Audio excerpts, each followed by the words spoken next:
Question, যে সমস্ত ছেলেদের ওয়াইফ তাদের কথা শোনে না, তাদের সাথে ভালো ব্যবহার করে না, সে সমস্ত ছেলেদের ভবিষ্যতে কি হবে?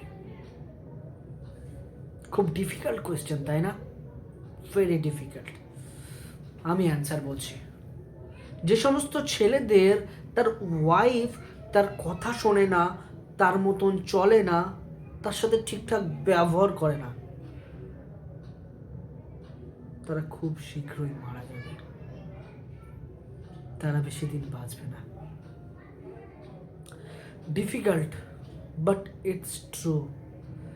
ছেলেরা, আমি, তুমি, এই পৃথিবীতে যত ছেলে রয়েছে, সে সমস্ত ছেলেরা কি চায় জানো? এমন একটা মেয়ে থাকবে তার জীবনে অ্যাজ এ ওয়াইফ, যে তার জন্য অপেক্ষা করবে। ঘরে আসা মাত্রই তাকে মিষ্টি হাসি দিয়ে ওয়েলকাম জানাবে, তার মাথায় হাত বুলিয়ে বলবে, তোমার দিনটা কেমন গেল, আজকে সঠিক সময়ে খাবার খেয়েছো তো?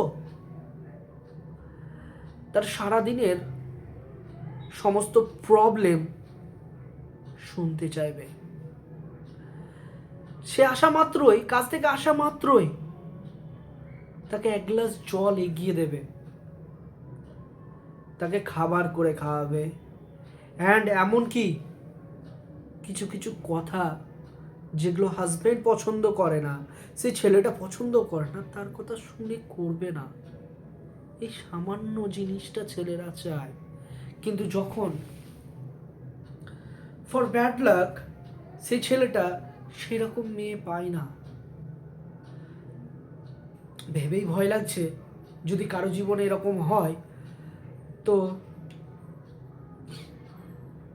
তার থেকে খারাপ মনে হয় তার সেই ছেলেটার জন্য পৃথিবীতে আর কিচ্ছু না। বন্ধুগণ, আমি ঠিক বলছি তো? একটা ছেলেদের জীবনে টাকা পয়সাটা অতটা ম্যাটার করে না। সে ঠিক কষ্ট করে ইনকাম করে দুবেলা দুমুঠো খাবার এবং একটু শান্তি সে নিজে থেকেই বানিয়ে নিতে পারবে। কিন্তু যাকে বিয়ে করবে সেই মেয়েটা যদি তাকে না বোঝে না,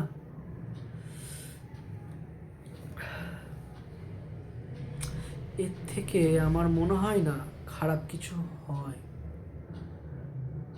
তাই বাস্তব বলছি, সত্যি বলছি, প্রমিস করে বলছি, যদি এরকম মেয়ে কোনো ছেলের জীবনে চলে আসে, তো সে বেশি দিন বাঁচতে পারে না, বাঁচবেও না, কোনো দিন হতে পারে না।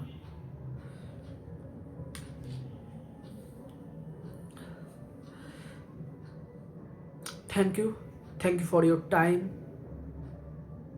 অ্যান্ড কমেন্ট করো যদি তোমার জীবনে ভালো কোনো মেয়ে আসে, যে তোমাকে বোঝে, তোমাকে শোনে, তোমাকে মন থেকে ভালোবাসে। আর লাইক করো, and please subscribe my channel. Thank you.